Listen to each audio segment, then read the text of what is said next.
attempted to record this twice. I recorded it in Clipchamp, and for some reason, Clipchamp is not working.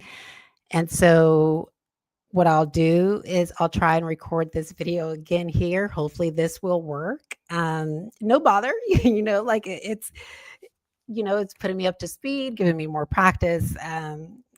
And those are some things that often happen. Before we get into this video, just a moment, let me pull up those articles again.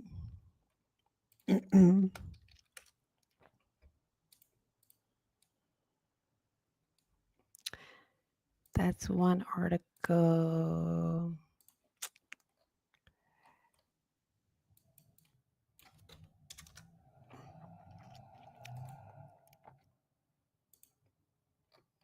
I'm trying to find the other article.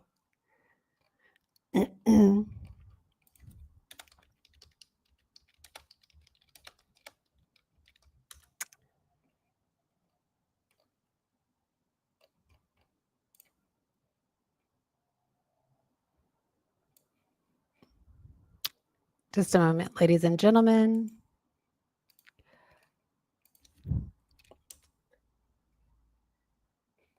Okay, there we go. So I really apologize. So let me tell you what's going on. There's a lot of developments that's going on in my life currently right now, ladies and gentlemen, and we're going to be talking about those in the upcoming weeks, hopefully. There is some announcements. I've recorded this video twice, and so hopefully I'll be able to deliver this video on YouTube, and we'll just see what happens. But Irish American intelligence, excuse me, not intelligence, but Irish American information gathering agencies have co-opted, not necessarily co-opted, but are occupying my Facebook account so that I can't speak to my family. And so, or that I can't communicate, that I can't build my followership. So they have blocked my access to my Facebook account. Now, please be advised, I don't really do anything but talk about human rights issues on my Facebook account. And, there's some funny videos that I watch, and then I speak to my family through Messenger. So I really don't do anything that would bring me to the attention of authorities. And I think what's bringing me to the attention of these Irish American information gathering agencies are my political speech. And so they don't like that I am speaking truth to power and that I really understand truly what racism is all about. They've also co-opted and occupied my email address that is inbox.outbox@aol.com, inbox.outbox.aol.com. So I would urge you to really exercise caution when you are interacting with these accounts, because I don't have access to them. So any information that's being sent over the last 3 weeks or 2 weeks, I haven't had any access to these accounts. And also, ladies and gentlemen, they have Irish American information gathering agencies that are engaging in transnational repression. What they have done is they have blocked my access to my tablet. So currently I don't have access to my tablet. I don't have a phone. I also don't have a laptop. So these Irish American information gathering agencies, they're obsessed with monitoring me and silencing and trying to stifle my voice when there is threats to national security in the world that's happening today. When there's a lot of crime, they're focusing on me. And I can tell you what that tells you about the personality of these people is that they really prey on the weak. They are not going after people that are engaging in real crime. They're not stopping threats to national security. They're only preying after the weak. And ladies and gentlemen, they are going to be experiencing significant headwinds. Trust me. it's coming. Now that I've said that, ladies and gentlemen, let's go ahead and get into today's topic. So there is a battle going on between, well, maybe probably like a metaphorical battle or a it's not an actual literal battle that is going on with um, Minority Association President, which is Andy George, and the Police Service of Northern Ireland. And so earlier this month, Andy George said that there is a particular gap on race-related issues in PSNI. He said that there has been a particular gap around race-related issues in policing in Northern Ireland for a long time. Andy George, who is also the president of the National Black Police Association and the UK, he said he's concerned with the Police Service of Northern Ireland's race and ethnicity action plan because it still leaves a lot to be done. And so Andy George, there's a figure that he quotes, or this article quotes, the BBC article quotes that there is about 50 of the 6,200 officers being of an ethnic minority background. And this is a small number. I mean, I live in Belfast. And truthfully, I personally have not seen, ladies and gentlemen, any person that is of, a person of color in the police force. Now, Northern Ireland has other cities, and so those persons can be allocated to other cities. And maybe those officers are there like in Londonderry or in other cities, but I have not seen any here. And I think that there's a lot to be learned about what George is saying, of course, in this article.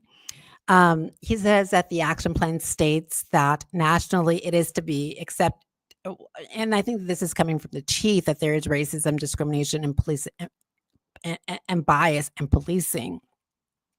But the PSNI Chief Constable Jon Boucher said that the plan represents Northern Ireland's commitment to its ethnic minority communities, ensuring that everyone in Northern Ireland feels safe, supported, and respected. But I don't think that you can take that with a grain of, well, you should take it with a grain of salt, right? I don't think that there's a lot of truth in that. And maybe I will maybe undergird what George is saying about this plan, ladies and gentlemen, because honestly, to tell you the truth, there has not been ensuring that everyone feels safe, supported, and respected. And we can reference hate crimes. The Police Service of Northern Ireland is very reluctant to classify a crime as a hate crime when it really is. If a certain community or certain community, ethnic group, or a member of a particular social group is the victim of that hate crime. And so George, he spoke to BBC's Good Morning Ulster program on Friday, and so this was earlier in the month, and he said that that he welcomed the launch of the plan, but he said it's taken, of course, Northern Ireland to get there. And again, he says that in 2022, the National Black Police Association surveyed just over 20 police officers from ethnic minority backgrounds in Northern Ireland, and that every single one of them, 100% of those people being heard, experienced racism in the workforce. And so, ladies and gentlemen, like I said, in the two videos that I recorded that were somehow like intercepted or deleted from where I'm recording them, what's unfortunate, ladies and gentlemen, is that it's true. Like if the racism and the prejudice is from the top, then that's going to trickle down to the bottom, right? If it's concentrated at the top, then the communities are probably going to experience that prejudice from the police force as well. And not only the communities, but those marginalized or or maybe those minorities that are working within the police force are going to experience that discrimination as well. So I I understand what George is talking about in that article, ladies and gentlemen. And he goes on to say that there's another article that was written by Konya Young in the Irish News. And in this article, they're talking about that Chief Jon Boucher is ordering Mr. George to return back to PSNI. But Mr. George is reluctant to do so.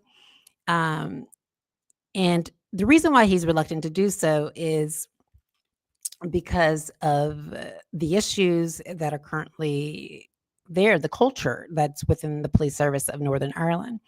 Now, I've had an opportunity to meet Mr. George on one occasion, and the meeting was pleasant, and it I think that George was very respectful to me, and although we didn't reach a conclusion on my concerns, and of course that possibly has to do with like perceptions about Americans, and I'm not saying that it does, but that's just opinion that I have. He was still very respectful and nice to me, and that's something that I really appreciate. But again, ladies and gentlemen, but before I go back to the article, I want to say that, of course, Andy George is of Asian descent. The article says that he is from Malaysia, whose father is from Malaysia, but he has a really thick Irish accent. And so if you hear this person, Mr. George, who is of Asian descent, speaking with this really thick Irish accent, it does kind of give you some cognitive dissonance. But of course, that I think comes from just me being me personally not like experiencing a lot of accents. So it was interesting to hear him speak when he did. And so, of course, this article goes on, and Mr. George is now not pleased that he's being ordered to return back to the PSNI, so that he's currently at loggerheads with Mr. Jon Boucher, because, of course, he feels that he's doing a lot of good work at the police association, the Minority Police Association. And I think maybe there is more protection for him there. Maybe it's safer, or he feels comfortable. And that is something that he doesn't not. This is probably the feeling that he doesn't have about the police service of Northern Ireland. Again, there's a lot that he states in this article. And on the flip side of the coin, Mr. Jon Boucher, to be fair, he did say that with the launch of the Race and Ethnicity Action Plan on August 7th, alongside significant resource pressures within PSNI, it is vital that an officer with Chief Inspector George's experience returns to deliver leadership and a policing service to the communities in Northern Ireland. Now, ladies and gentlemen, I would agree. Like, if Mr. George, which I take it he does because of course, the position he currently is in now.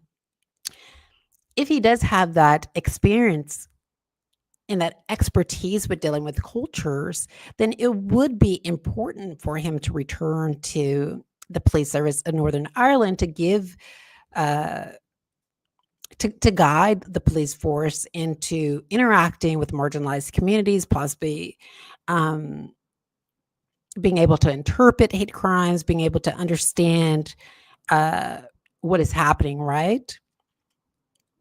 And I think the concern that Mr. George has about returning to PSNI is that his policy recommendations are not being implemented, nor is his voice being heard. And so it's kind of like Potemkin Village, right? It looks good on the outside, but on the inside, there is not a lot to see, not a lot going on.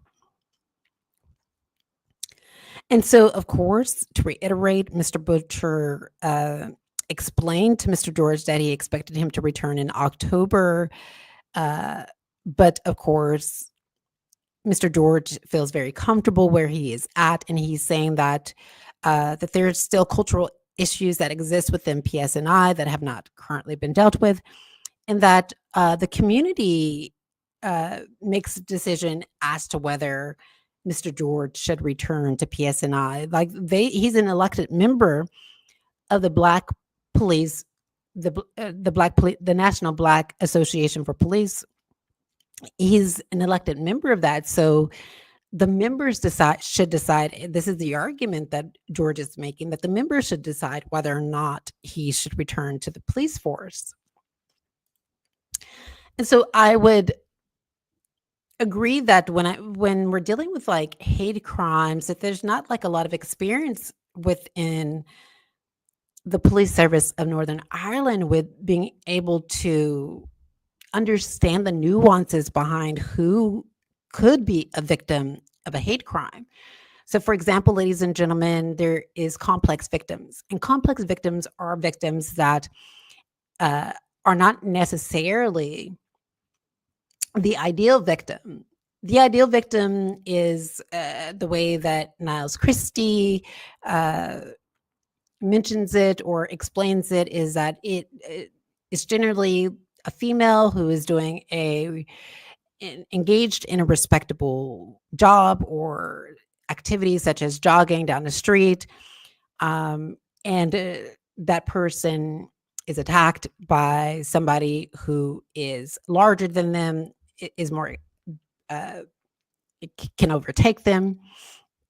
And so, ladies and gentlemen, what's different from, of course, that's the ideal victim, right? A complex victim is somebody who has maybe a checkered past and has possibly been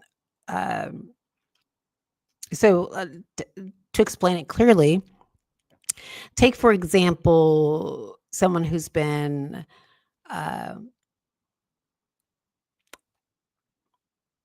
child soldier, right? So let's say, for instance, you have a child soldier within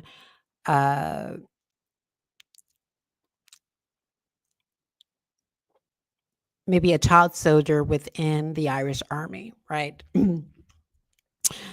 So you have this child soldier who has in the Irish Army that's committed these crimes, but of course, this person, in essence, is actually a victim too if that person has been manipulated into joining at such a young age. And not only that, ladies and gentlemen, but they are a victim as well, a complex victim, if they engaged in activities within that army, but then have been victimized as a result of their participation. And sometimes in life, ladies and gentlemen, we don't recognize complex victims. There's a growing concern with that here in Northern Ireland, that complex victims are not recognized, which is deeply concerning to me. But what I think is important is that we do understand the nuances around complex victimhood. And so, as this relates to PSNI, I don't think that PSNI has a lot of experience around understanding the nuances of complex victimhood. And they could learn a lot more about that. Now, I will be honest, I'm not sure if Andy George knows a lot about complex victimhood. It remains to be seen. To me, I haven't spoken to him about that, but again, I think that the police service of Northern Ireland and where Mr. George is coming from is that, yes, there does need to be some change because, of course, as Mr. George pointed out of the 6,200 police officers there in the police service of Northern Ireland, only 50 are minorities. And so you have 50 minorities interacting with community, and that's probably dispersed all over Northern Ireland. And so you have a large percentage of the police force that does not possibly have the cultural or lived experience to deal with marginalized communities. And that's not to say that they can't learn how to do that, but there is a gap, as Andy George rightly pointed out in his article. There is a particular gap on race related issues in PSNI. And so, how far does this gap go? I think this chasm goes even toward it also goes toward the police ombudsman. I don't even think that they have the expertise, enough expertise. I'm not saying that they don't have any expertise, but I don't think that they have enough expertise to deal with particular with certain types of malfeasance and specific types of crimes that are being perpetrated by the police service of Northern Ireland or intelligence agencies that are overseeing these small states, that are treating these small states as essentially satellite states. I don't think that they have enough expertise on how to deal with minority related issues, and that can have a significant impact. It can have a disparate impact on marginalized communities when you don't have a person at the helm that is knowledgeable enough and has enough expertise to deal with these particular concerns. And so that is what was raised by Mr. George on a number of occasions. He raised that, of course, in this article, or excuse me, he didn't raise, he didn't say that specifically, but he did say that there were cultural issues within PSNI. And then what also did he say? Let's see. He says, if you look at the actions, they're reasonably wholly. There's nothing specific in them. There's no measures. There's no measurables. There's no timelines. They are aspirational rather than, quote, we will improve representation by 2 to 4% by 2030 or something like that. So you can get the sense that Mr. George is exhausted with talking to the police force about DEI, diversity, equity, and inclusion, or race-related issues. He seems to be exhausted with where police service of Northern Ireland currently is, and possibly his guidance and his recommendations not being implemented by the police service of Northern Ireland.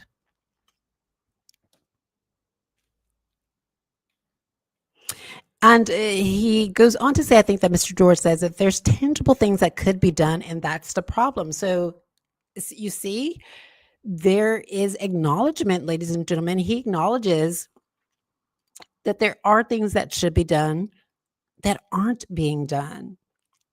And I see this with my own eyes, ladies and gentlemen. I see it with my own eyes that if you recommend, so before I say that, I think that we all should be able to contribute to the table or bring a dish to the table, right? But what I think is happening, as I said in a video that I tried to upload, which I think was intercepted or didn't, I recorded 2 videos and they're missing. But what I said is sometimes people will make you feel as if you're invited to the table, and when you sit down, they'll pull the seat right from under you. And so I think that that is what Andy George is currently experiencing, is that right now it appears as if he is invited to the table to contribute to race-related issues, but anytime he gives his recommendation, those recommendations aren't taken under advisement, or are they considered or implemented. And that can be challenging. And it can be frustrating for a person who does have the expertise and possibly knows how to lead a community on a specific issue, but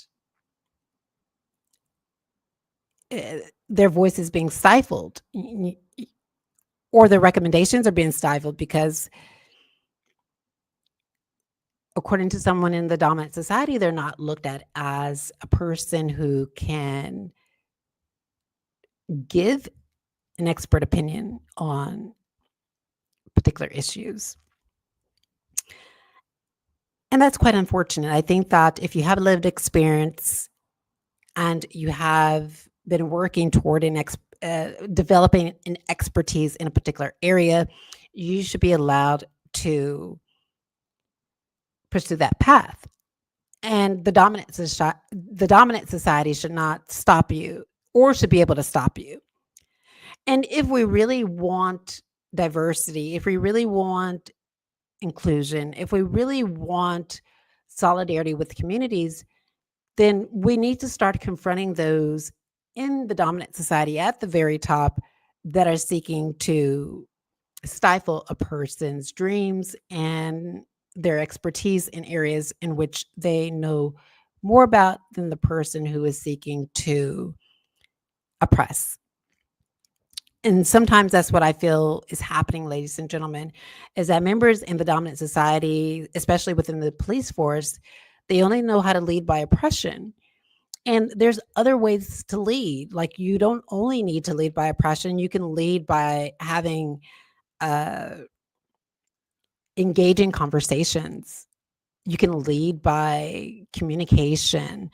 You can lead by allowing someone else to take the helm that knows more about you than you know about it. Excuse me, knows more about that particular topic or that particular situation than you know more about it. And a lot of that's not happening. And so there you have it, ladies and gentlemen. Thank you for listening, and I will try and bring more videos to you on this topic. I will be following this topic to see what the final outcome is. Please share this video, like, and subscribe to this channel, because your likes and your shares, it does push these videos up in the algorithm. It tells the algorithm that our voices are important and that these issues, that we should really pay attention to them and really give voice to people who are voiceless. So I would urge you to like this video. And again, I've recorded this video 3 times. This is my 3rd time recording it. So hopefully, like, this video takes, and I'll be able to present it to you, and I'll keep an eye on this story. Bye-bye.